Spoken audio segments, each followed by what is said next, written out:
بدولت پاکستان میں ایک بار پھر خوش آمدید. چلتے ہیں نوجوانوں کے سوالات کی طرف. جی نوجوان آپ سوال کرنا چاہ رہے ہیں. میرا پہلا سوال تو ایک یہ ہے کہ انہوں نے کہا کہ امت مسلمان جب یہ فیصلہ دیتی ہے جہاد کے لیے تو تب جہاد فرض ہوتا ہے. ایک یہ بھی شائع تھی.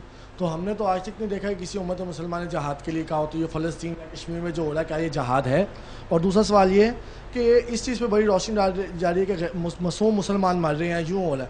اگر بالفرض خودکش حملے میں کوئی غیر مسلم مرتا ہے تو کیا تب وہ خودکش حملہ جائز ہے یا امریکہ میں خودکش حملہ کیا جائے؟ پہلی تو بات یہ ہے کہ خودکش حملے کے ذریعے غیر مسلموں کو مارنا بھی اسی طرح ناجائز ہے جس طرح مسلمانوں کو مارنا ناجائز ہے. یہ اسلام کی تعلیمات تو یہ ہیں، کیونکہ اسلام کی تعلیمات جنگ کی جو تعلیمات حضور علیہ السلام نے ارشاد فرمائی ہیں، ان دوران جنگ بھی تعلیمات میں خواتین کو مارنے کی ممانعت ہے، بچوں کو مارنے کی ممانعت ہے، ضعیفوں کو مارنے کی ممانعت ہے، کاروبار کرنے والے لوگوں کو مارنے کی ممانعت ہے، یہاں تک کہ عبادت گزاروں کو مارنے کی ممانعت ہے، یہاں تک کہ درختوں کو کاٹنے کی ممانعت ہے، عمارتوں کو گرانے کی ممانعت ہے. اور جو فرد جنگ میں متحارب نہیں ہے، جنگ میں انوالو نہیں ہے، براہ راست دست بدست جنگ نہیں لڑ رہا، اس غیر مسلم کو بھی مارنے کی اسلامی تعلیمات میں ممانعت ہے.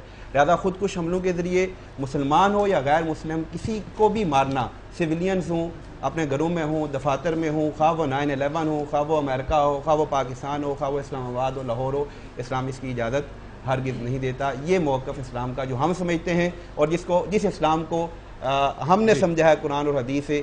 ڈاکٹر طاہر القادری کے اس وقت میں بھی اس کی وضاحت کر دیجیے. جی اگلا سوال آپ بتائیے گا. یہ جہاد نہیں ہے جو فلسطینی کر رہے ہیں، بلکہ یہ بیچارہ دفاع ہے. فلسطین میں جو کچھ ہو رہا ہے ان پر ظلم ہو رہا ہے اسرائیل کی طرف سے، اور وہ اس کا دفاع کر رہے ہیں بیچارے، اور ان کے پاس تو کچھ ہے نہیں. اگر جہاد کرے بھی صحیح تو ان کی حکومت جو قانونی حکومت ہے حنیہ کی تو وہ حکم دے سکتی ہے جہاد کا.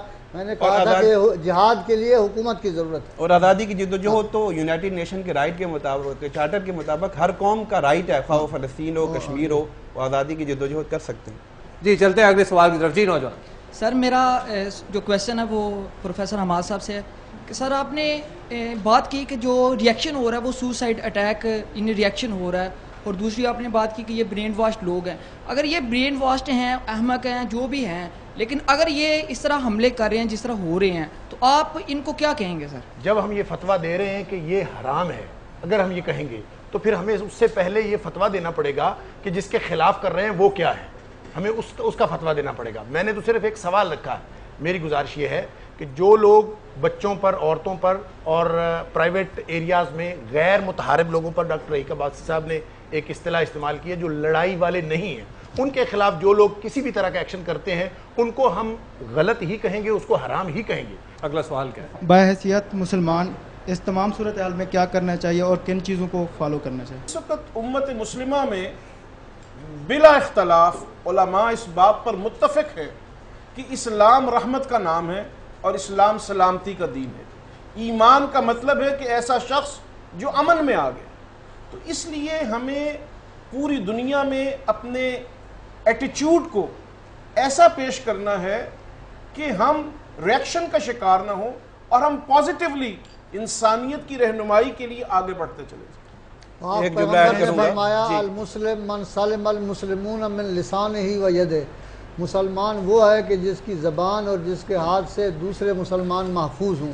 اگر کسی کی زبان اور ہاتھ سے دوسرا مسلمان محفوظ نہیں ہے تو وہ پھر اپنے آپ کو مسلمان کہلانے کا حقدار نہیں ہے. اور اسلام اس وقت 1400 سال بعد ایک دفعہ پھر مکی دور میں آ چکا ہے، اور حضور علیہ السلام کی مکی دور کی جو زندگی ہے وہ مسلمانوں کے لیے اس وقت میں سمجھتا ہوں اسوہ کامل ہے.